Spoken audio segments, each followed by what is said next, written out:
शिक्षक साथियों, आपको एजुकेशन पोर्टल 3.0 पर चाइल्ड ट्रैकिंग सिस्टम ऐप के द्वारा वीआर सर्वे करना है, चाइल्ड ट्रैकिंग करना है।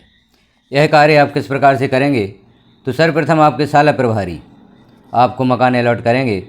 मकान अलॉट एक बार कर देते हैं और यदि किसी शिक्षक द्वारा कम या ज़्यादा मकानों की सर्वे की जाती है तो मकान संख्या में सुधार किस प्रकार से आपके शाला प्रभारी करेंगे, वह प्रक्रिया यहाँ पर हम देखेंगे।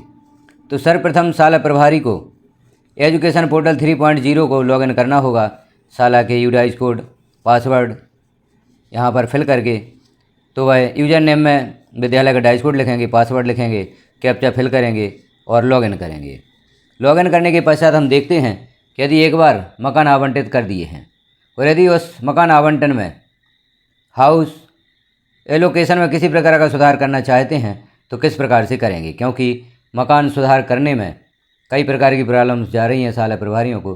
तो कैसे वह आवंटित मकानों की संख्या में सुधार करेंगे जो उन्होंने अपने शाला में पदस्थ शिक्षकों को आवंटित किए हैं। तो सर्वप्रथम एजुकेशन पोर्टल 3.0 को लॉगिन कर लें।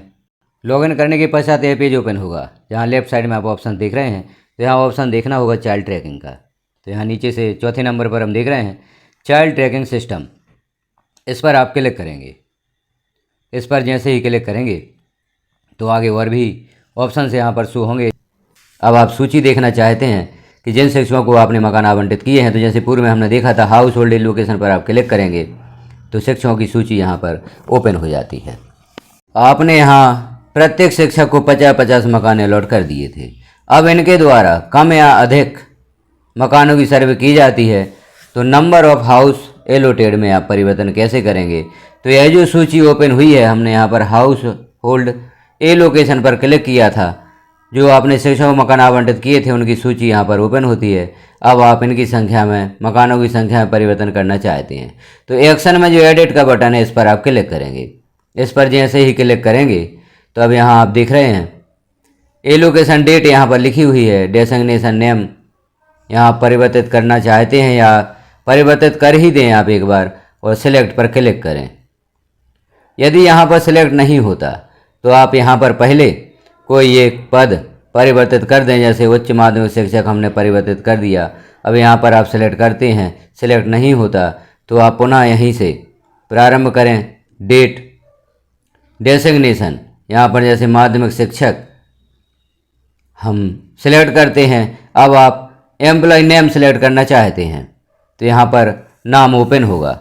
इसे आप पुनः सिलेक्ट कर दें और मकानों की संख्या यदि परिवर्तित करना चाहते हैं, जैसे हम यहाँ पर 50 मकान थे, 52 करना चाहते हैं तो 52 कर दें और जानकारी को अपडेट कर दें।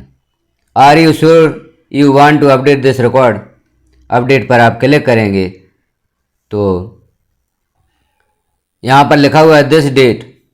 यह जानकारी अभी इस दिनांक में सेव है। आप अगली दिनांक में परिवर्तन कर सकते हैं। जो मैसेज शो हुआ था कि इस डेट में इन्हें मकान अलॉट किए जा चुके हैं, अगली डेट में आप इनकी संख्या में परिवर्तन कर सकते हैं। तो जैसे हम एक बार और देखते हैं, प्राथमिक शिक्षक हैं, इनके लिए आप परिवर्तन करना चाहते हैं तो आप डेट पुनः सिलेक्ट करें या यहाँ पर अगली डेट भी हम सिलेक्ट कर सकते हैं। यहाँ पर पद प्राथमिक शिक्षक सिलेक्ट किया या एक बार पद आप यहाँ पर परिवर्तित कर दें और फिर जिन शिक्षक का नाम परिवर्तन हेतु या संख्या परिवर्तन हेतु आप यहाँ पर ओपन करना चाहते हैं उस पद को यहाँ पर सिलेक्ट करें और एम्प्लॉय नेम पर आप सिलेक्ट करते हैं तो यहाँ शिक्षकों के नाम शो होते हैं।